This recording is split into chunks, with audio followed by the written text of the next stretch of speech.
du soleil, pas de soleil, pas de soleil. 네, 안녕하세요. 최근에 소프트웨어 마에스트로 13기 모집이 시작됐습니다.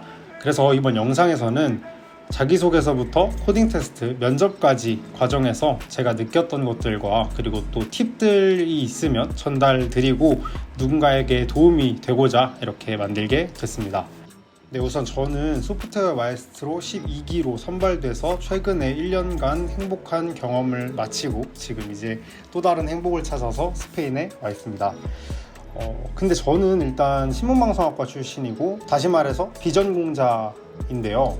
그래서 이번 영상은 저처럼 내가 이렇게 부족한데 소마에 지원해도 되나? 고민하시는 분들에게 정말 추천을 드리고, 그래서 이 영상을 보시고 지원하는데 조금이라도 용기를 얻으시고 또 도움이 되셨으면 좋겠다는 생각에서 만들었으니까 끝까지 꼭 봐주셨으면 좋겠습니다. 그러면 자기소개서부터 바로 시작을 해보겠습니다.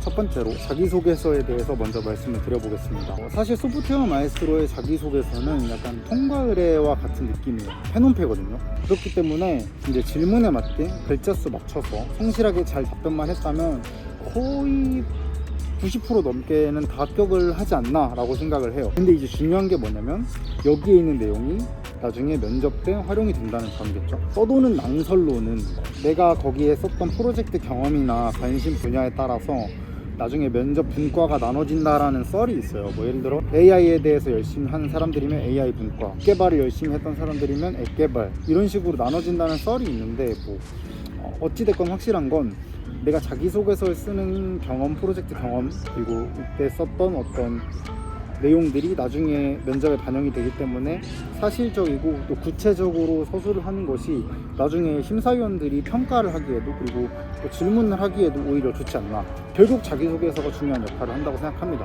그래서 자기소개서도 분명 열심히 써야겠지만 크게 어떤 팁 이런 거라기보다는 그냥 패스 돈 패스이기 때문에 최대한 성실히 작성드릴 것을 말씀드리고 싶습니다. 코딩 테스트는 사실 제가 이전에도 막 코딩 테스트 준비는 그래도 꾸준히 했던 것 같아요. 프로그래머스나 백준, 소위 우리가 랭작이라고 하죠. 랭작을 진짜 엄청 했거든요. 그래서 제가 원래 이제 롤 같은 거를 안 해가지고 그 랭크 이런 거에 대해서 잘 모르다가 이제 백준 랭작 하면서 이제 약간 요런 느낌이구나. 구체적인 문제 유출은 금지라서 정확하게 말씀 못 드리지만 제일 중요한 거는 단순히 코딩 테스트가 이제 알고리즘 문제만 푸는 게 아니라 알고리즘 플러스 웹 플러스 SQL로 구성이 됩니다. 이것도 제가 생각하기에 포인트가 있어요. 이게 또 내년에도 똑같이 적용이 될지 모르겠지만 알고리즘 문제가 있으면 그 중에 다른 분들 보면 진짜 막 다 맞추신 분들도 있거든요. 웹이랑 SQL을 제가 다 맞췄어요. 그게 진짜 중요한 것 같아요. 그러니까 SQL이랑 웹 같은 거를 따로 연습할 수 있는 사이트가 있어요. 그래서 제가 적어 놓겠습니다. 엄청 어려운 정도로 우리가 쿼리문을 짜야 되는 게 아니라 진짜 별거 없어요. 셀렉트, 그 다음에 where 해서 조건하고 order by 약간 이런 정도만 하면 되기 때문에 이게 저도 원래 SQL 전혀 거의 몰랐는데 프로그래머스에 SQL 문제가 있거든요. 프로그래머스 통해서 연습하면은 SQL 나오는 거는 무조건 다 맞출 수 있어요. 무조건. 그래서 이거는 솔직히 노력해야 되는 부분인 것 같고, 만약에 내가 SQL을 못한다면 중요한 이유가 이제 소프트웨어 마에스트로가 점점 코딩을 잘하는 것도 물론 중요하지만 이제 실무에 써먹을 수 있는 코딩력이 중요하다를 판별하고 싶어 해요. 그래서 이제 아무래도 웹이랑 SQL이 우리가 생각하기에 바로 코딩을 이제 실무에 적용할 수 있는 부분 중에 하나잖아요. 그러니까 웹이랑 SQL을 맞췄느냐 안 맞췄느냐가 되게 중요한 것 같더라고요. 다행히 저는 1차나 2차 둘 다 웹이랑 SQL을 다 맞았어요. 이런 유형이 딱 나온다라고 말하긴 그렇지만 이제 아무래도 알고리즘에 꽂히죠. DFS랑 BFS 둘 중 하나는 나올 것 같아요. 제가 보기엔 이건 완전 뇌피셜. 백준 랭작하는 사이트 보면은 다음 레벨까지 가는데 약간 필수 문항같이 정리해 놓은 것들이 있거든요. 약간 저는 그런 거 위주로 유형 가리지 않고 계속 했던 것 같아요. 왜냐면 소마 문제가 굳이 비교를 하자면 이런 거죠. 다른 코딩 테스트가 수능이라면 소마 코딩 테스트는 약간 사설 모의고사 같은 느낌이, 약간 문제가 조금 더 복잡하고 조금 더 약간 이 방향이 맞나?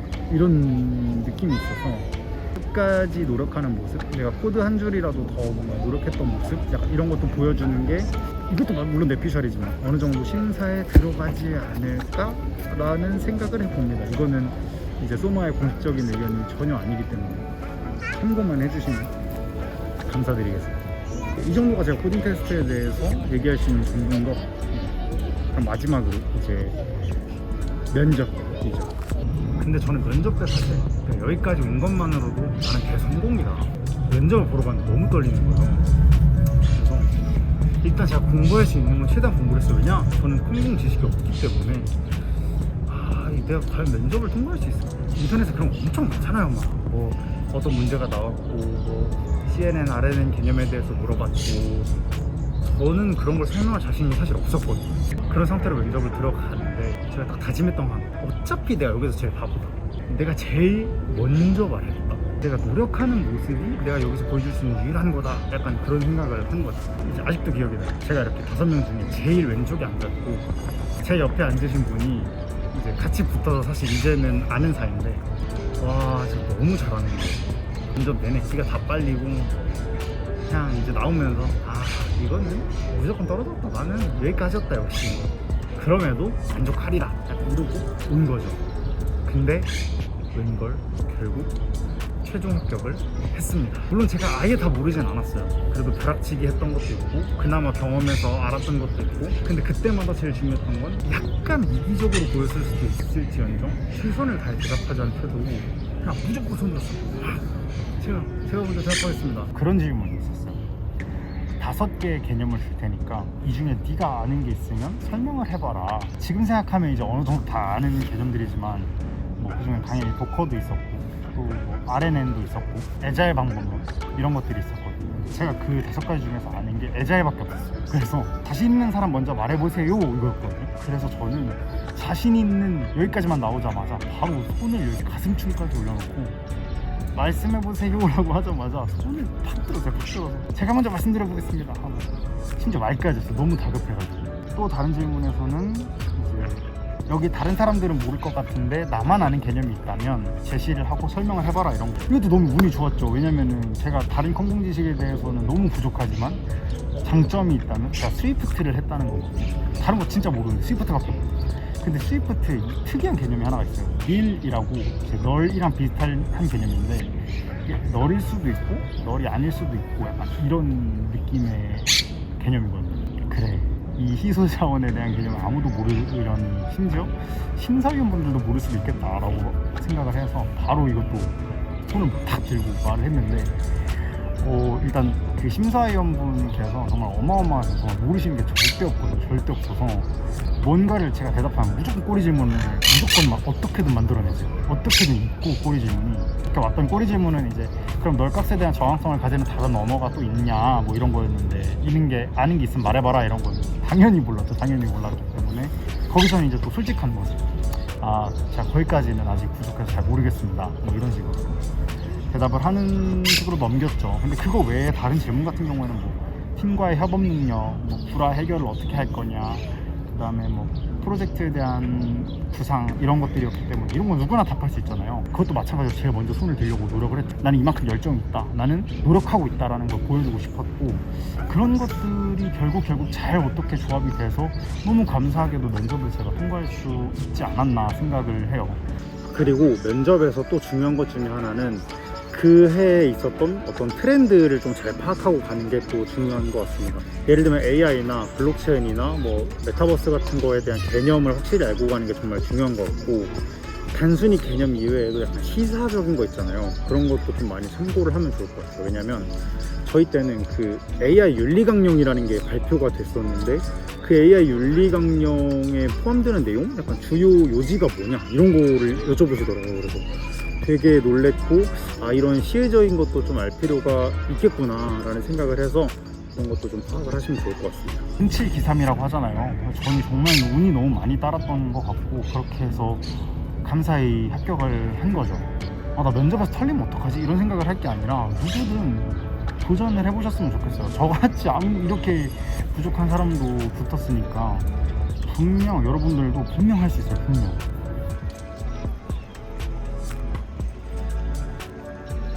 내가 뭔가 조금이나마 소프트웨어에 관해서 도전을 해본 경험이 있다. 프로젝트 막 어마어마한 프로젝트가 아니더라도 적어도 내가 뭔가 이 분야에서 AI든 앱 개발이든 웹 개발이든 뭐든지 간에 내가 뭔가 열정을 가지고 그래 나 소프트웨어 좋아해, 나는 소프트웨어의 미래를 믿어, 약간 이런 열정이 있는 분이라면 누구든 자신 있게 도전을 하셔도 된다고 생각합니다. 자기소개서 거의 무조건 통과할 거고, 코딩 테스트 진짜 어렵다, 분명 어렵다 생각하실 거고, 코딩 테스트가 복병이라 생각하실 텐데 웹이랑 SQL 진짜 그거 일주일 2주일만 연습하시면 다 맞출 수 있어요, 누구나. 그래서 그거 연습하고, 알고리즘은 노력의 영역이잖아요, 사실. 진짜 천재가 아닌 이상 그거 진짜 어쩔 수 없는 부분이니까 누구나 다 열심히 노력을 해야 돼요. 면접은 이제 저처럼 만약에 자신이 없는 분이었다면 눈에 박히는 거예요. 어쨌든 거기까지만 가는 것만으로도 이미 충분히 잘한 거잖아요. 저는 소마에서 너무, 정말 솔직히 말하면 진짜 너무 대단한 사람들을 많이 봤어요. 와, 난 언제쯤 저 사람들처럼 될 수 있을까, 이런 사람들이 너무 많았고, 근데 이제 그런 사람들을 보고 주눅드는 게 아니라 오히려 그런 사람들이 나를 더 이끌어주려 하고 계속 도와주려 하다 보니까 저도 뭔가 욕심이 생기고 계속 끈기가 생기고 관심이 생겨서 점점 더 열심히 하게 되는 것 같아요. 그래서 그런 인연이 결국 저는 금전적인 것들보다 소마에서 가장 크게 얻은 거라 생각을 하고, 꼭 여러분들도 도전을 해서 그 값진 경험 정말 꼭 얻어가셨으면 좋겠다라고 생각을 합니다. 여기까지가 이제 제 소마에 대한 어떤 이야기였고요. 혹시나 궁금하신 점이 있다면 댓글 남겨주시면 제가 답변할 수 있는 선에서 최대한 열심히 답변해 드릴 테니까 여러분들도 꼭 이번에 도전하셔서 좋은 결과 있으셨으면 좋겠습니다.